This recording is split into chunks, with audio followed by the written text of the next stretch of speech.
Të nderuar shikues, përshëndetje, mirë se erdhët në edicionin e lajmeve të orës 8 në Televizionin Publik të Kosovës. Më 29 prill do të mbahet një prej takimeve më të rëndësishme në Berlin, do të takohen bashkë presidenti Thaçi e kryeministri Haradinaj me homologët e tyre serb Vučić e Brnabić në kuadër të takimit të liderëve të Ballkanit Perëndimor. Peshën e këtij takimi do t'ja shtoj pjesëmarrja e kancelares Merkel dhe presidentit francez Macron, derisa kreu i kuvendit Kadri Veseli ka kërkuar unitet politik në Kosovë para këtij samiti. Kryeministri Haradinaj edhe një herë u shpreh kundër diskutimeve për kufit. Para samitit në Berlin që do të mbahet më 29 prill, kryetari i kuvendit Kadri Veseli ka kërkuar unitet politik në Kosovë. Duke folur për dialogun me Serbinë, ai tha se marrëveshja me shtetin serb duhet të përmbyllet sa më shpejt. Këto deklarime kryetari i kuvendit i bëri gjatë përurimit të fushës së ri sportive në Kaçanik. Unë besoj se do të bëhemi bashkarisht, pozitë dhe opozitë, mi lajnë natët me vetvetes, edhe të orientohem drejt për drejt me e përfundu çështjen me Serbinë përfundimtare. Kosova është shteti i pavarur sovran, nuk ka më as dilemë, ne po flasim vetëm për raportet Kosovë-Serbi për drejt bashkimit evropian. Po në çështjen e tarmës Kosovës na as nuk hapëm diskutim për atë çështje. Për dialogun me Serbinë dhe marrëveshjen finale foli edhe kryeministri Ramush Haradinaj. Haradinaj në Lloxhan edhe një herë u shpreh kundër diskutimeve për kufit. Ai u shpreh i bindur se Kosova do të ecë përpara. Nuk do të lejoj munda Kosova s'mu prek kufit e Kosovës, as toka e Kosovës, as territori i Kosovës, kur shkon as rruga e ka gabim, qof vlla yni, qof tjetër. Meqve ju bojmë thirrje, nuk keni alat më të fortë se shqiptarin në Ballkan, që jemi prapë rëndimor, Euroatlantik. Pra, do t'i kryjmë punët e Kosovës. Më 29 prill në Berlin është paralajmëruar një takim midis liderëve të Kosovës dhe Serbisë. Sipas raportimeve, ky takim do të udhëhiqet nga kancelarja gjermane Angela Merkel dhe presidenti francez Emmanuel Macron. OKB-ja dhe kësaj radhe e la jashtë Kosovën në raportin për viktimat e dhunës seksuale në luftë. Për këtë ka reaguar Qendra Kosovare për rehabilitimin e të mbijetuarve të torturës, e cila që 2 dekada punon me të mbijetuarit e dhunës seksuale. Organizata e Kombeve të Bashkuara e ka lënë jashtë Kosovën në raportin e viktimave të dhunës seksuale në luftra. Lidhur me këtë ka reaguar Qendra Kosovare për rehabilitimin e të mbijetuarve të torturës. Pas shqyrtimit të raportit të sekretarit të përgjithshëm të OKB-s mbi dhunën seksuale në konflikte për lënien e Kosovës jashtë këtij raporti, kjo qendër ka shprehur shqetësimin e saj të thellë.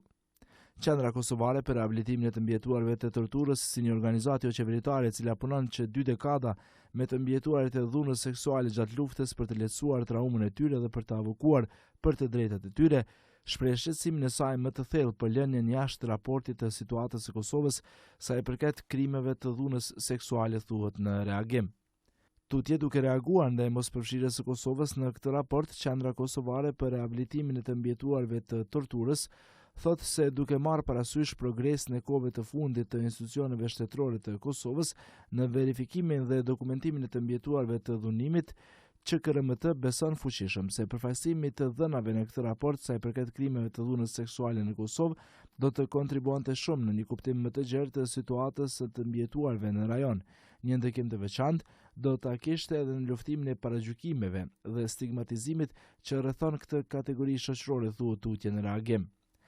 Qendra Kosovare për rehabilitimin e të mbijetuarve të torturës ka qenë e ftuar nga përfaqësuesja speciale e Kombeve të Bashkuara për dhunën seksuale në konflikte me Fondacionin e Iniciativën Nadias në takim konsultativ organizuar nga Programi për të Drejtat e Njeriut në Roosevelt House, Hunter College. Dhe në këtë takim drejtoresha e Qendrës Kosovare për rehabilitimin e të mbijetuarve të torturës, Feride Rushiti, është ftuar që të ofrojë ekspertizën dhe përvojën e saj 20 vjeçare mbi reparacionet në raport me viktimat të mbijetuarit të dhunës seksuale që nga koha e luftës.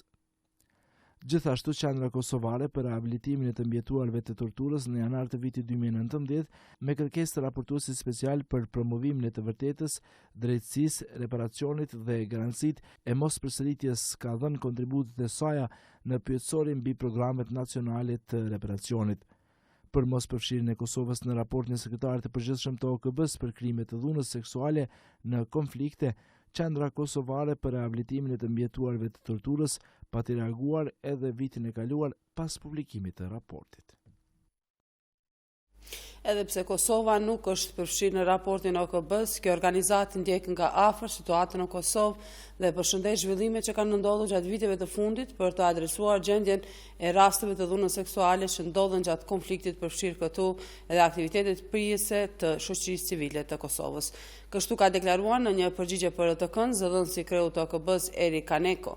Këshilli i Sigurimit kërkon nga sekretari i përgjithshëm të raportojë në baza vjetore për situatën lidhur me dhunën seksuale gjatë konflikteve edhe këtë e bën për vendet me interes për Këshillin e Sigurimit, ka thënë Kaneko përmes e-mailit.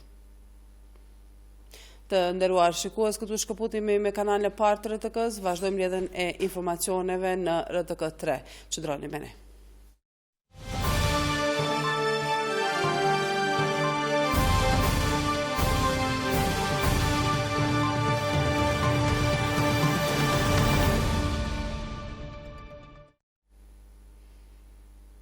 Njëra prej dëshmitarëve të gjalla të dhunës seksuale gjatë luftës Vasfije Krasniqi Goodman e ka kritikuar OKB-n për mos përfshirjen e dhunimeve të luftës në raportin e tyre. Ajo pas 6 ditësh do të rikthehet në Shtetet e Bashkuara të Amerikës për të rrëfyer në Kongresin Amerikan për jetimin e saj gjatë luftës në Kosovë. Vasfije Krasniqi në Prishtinë ka promovuar edhe shoqatën e saj drejtësi për të gjithë, përmes së cilës do të mbështesë gratë që u dhunuan gjatë luftës. E mbijetuara e dhunës seksuale, ajo që vitin e kaluar rrëfeu publikisht krimin e dhunimit seksual nga forcat serbe Vasfije Krasniqi Goodman, ka kritikuar institucionet e Kosovës për mos përfshirjen e vendit tonë në raportin e OKB-s për viktimat e dhunës seksuale. Do evropian u çuditshën se si Kosova në Evropë, edhe mos me ditë për prodhonimet që ka pas qenë 20.000 veta. Kështu që duhet me bashkë se organizata, se institucionet, duhet me bashkëpunu e jo se cili për veti me shku te zonja Patele me se thëna në shqiptarët a që ka qek, duhet me bashkë që për më fut në raport. Gjatë prezantimit të shoqatës drejtësi për të gjithë, Krasniqi ka kërkuar që të mos negociohet me shtetin fqinj pa pas drejtësi për viktimat e dhunës seksuale gjatë luftës. Të harrojmë këto krime, nuk duhet me ja falë servis, nuk duhet me pas negociata pa përmend këto krime. Nuk s'ka me pas friendship me qasësi Serbia me Kosovën nëse nuk dënohen kriminela që kanë bërë krimet. Na nuk po dojna hakmarrje, po dojna drejtësi. Edhe drejtori i kësaj shoqate, Nafik Krasniqi, është shprehur i zhgënjur me përkrajin nga institucionet e Kosovës. Ai tha se dështimi i drejtësisë për këto krime është gjëja e dytë më e rëndë që i ka ndodhur këtij vendi. Ne bëjmë thirrje gjithë të bashkohemi dhe të punojmë fort për drejtësi, nga që betejë për drejtësi qenë ka më e rëndë se sa betejë që kemi pas para 20 vite. Kjo organizatë e iniciuar nga një nga 20.000 të dhunuarat seksualisht të luftës së fundit në Kosovë, Vasfije Krasniqi Goodman, ka për qëllim të kërkojë drejtësi. Përfaqësues të kësaj shoqate thanë se nuk do të ndalen derisa të dënohen të gjithë kriminalët. Ish pjesëtari i ushtrisë jugoslave Rajko Kozlin është dënuar me 15 vjet burg për vrasjen e 15 dhe plagosjen e 2 civilëve shqiptar në Tërnje afër Suarekës në mars të vitit 99. Sipas vendimit të Departamentit të Veçantë për krimet të luftës i Gjykatës së Lartë të Beogradit, Kozlin së bashku me një grup ushtarësh urdhëroi, orkestroi dhe mori pjesë në vrasjen dhe plagosjen e civilëve shqiptar, ndërsa ish pjesëtari tjetër i ushtrisë jugoslave Pavle Gavrilović u lirua nga përgjegjësia.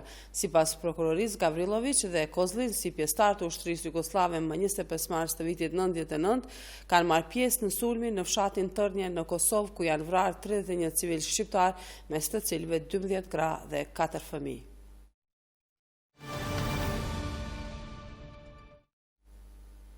E cimtutje me informacionet e tjera janë bërë 20 vjet nga rënja heroike e Shkëlzen Haradinajt dhe bashkëluftëtarëve të tij.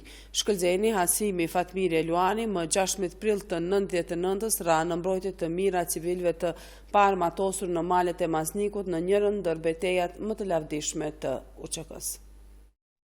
20 vjetori në rënjes së heroit Shkëlzen Haradinaj dhe bashkëluftëtarëve të tij, kryeministri Haradinaj tha se Shkëlzeni Fatmiri Hasimi Eluani ranë në misionin më të shenjtë atë të shpëtimit të mira civilëve të pambrojtur.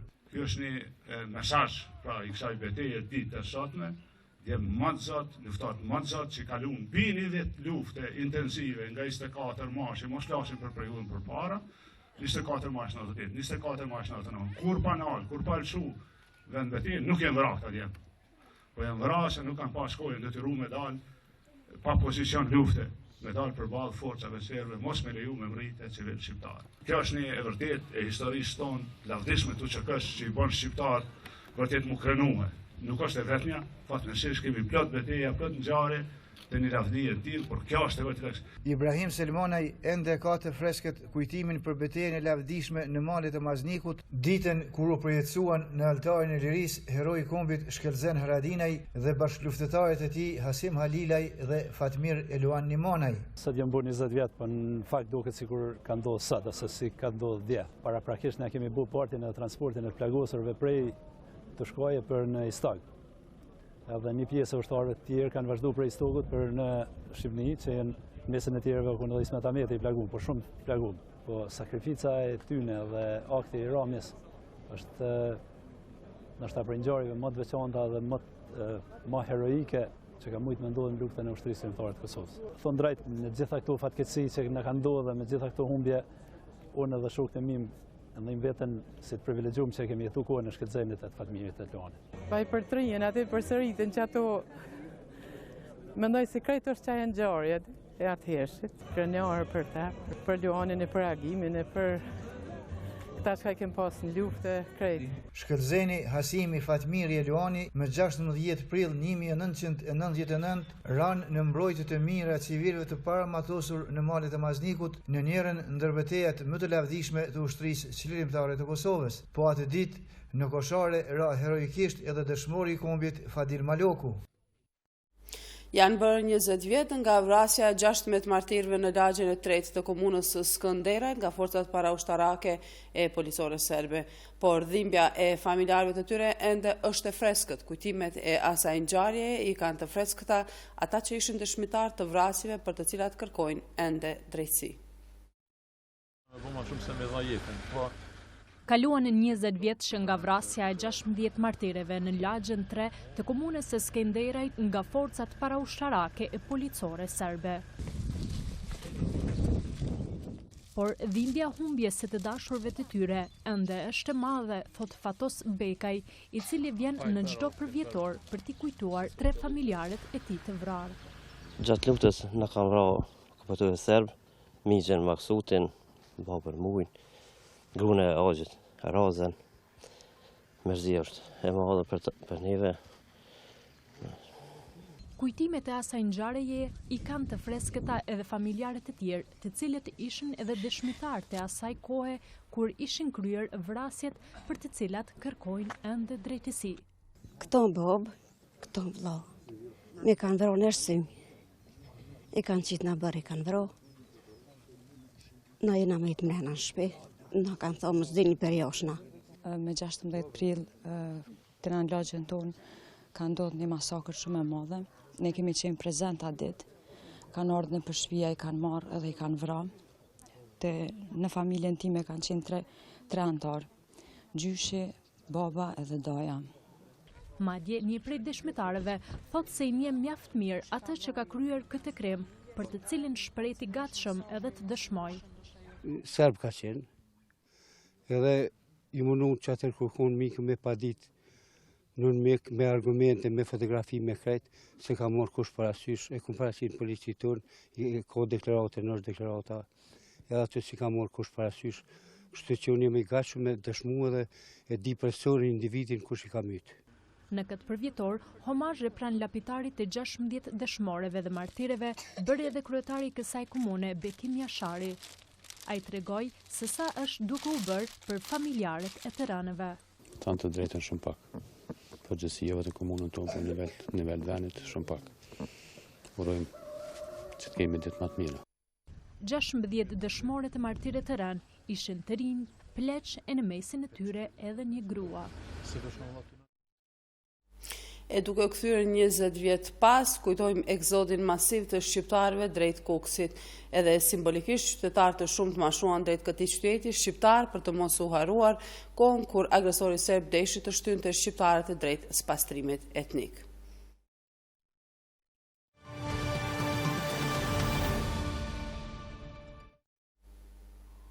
Zjarfikësit, pavarësisht vështirësive, kanë arritur që ta shpëtojnë strukturën ngurore të katedrales Notre Dame në Paris. Vendin e ngjarjes e ka vizituar presidenti Emmanuel Macron, i cili ka premtuar ndërtimin e saj, e tashmë ka nisur të jepen edhe donacionet e para.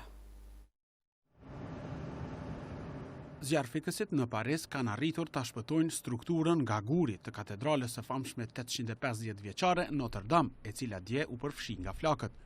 Janë shpëtuar edhe të dy kullat e katedrales, por zjarrit nuk ka mundur t'i shpëtoj kulmi dhe maja piramidale e katedrales apo ajo që njihet si spire. Zjarri është deklaruar të jetë nën kontroll 9 orë pas shpërthimit. Ende nuk dihen shkaqet e shpërthimit të zjarrit, por zyrtarët kanë thënë se mund të ketë lidhje me punët rreth rinovimit të katedrales, të cilat kanë qenë duke u kryer. Nga zyreja e prokurorit të Parisit thonë se për momentin rasti po trajtohet si aksident. Në përpjekjet e vënies së zjarrit nën kontroll është lënduar një zjarfikës, ka thënë një komandant i zjarfikësve. Presidenti i Francës, Emmanuel Macron, i cili dje vizitoi vendin e ngjarjes, është zotuar për rindërtimin e katedrales. Macron është zotuar për nisjen e themelimit të një fondi ndërkombëtar për rindërtimin e saj. Tashmë janë premtuar edhe donacionet e para për rindërtimin e katedrales. Miliarderi francez François-Henri Pinault i ka premtuar 100 milion euro për rindërtimin e katedrales, ka njoftuar Agjencia e Lajmeve AFP. Zjarri në katedrale kishte shpërthyer rreth orës 18:30 dhe shumë shpejt ka përfshirë kulmin e katedrales, duke shkatëruar dritaret e zbukuruara dhe pjesën drunore, para se të digjej dhe të binte edhe maja piramidale. Para se ta mbyllim edicionin, njoftojmë që të na ndiqni në studion e hapur, ku do të flasim për përvjetorin e 20 të egzotit të 99-ës, të një spastrimi të egër barbar nga forcat serbe që në atë kohë krahasohej me Holokaustin. Për të biseduar për këtë temë, kemi të ftuar Ali Topallin, kryetarin e OEQ-s Egzotin 99 dhe Kapit Pecin, organizatori i përvjetorit të 20. Kjo është e tëra për këtë edicion të lajmeve, mirupafshim në studion e hapur.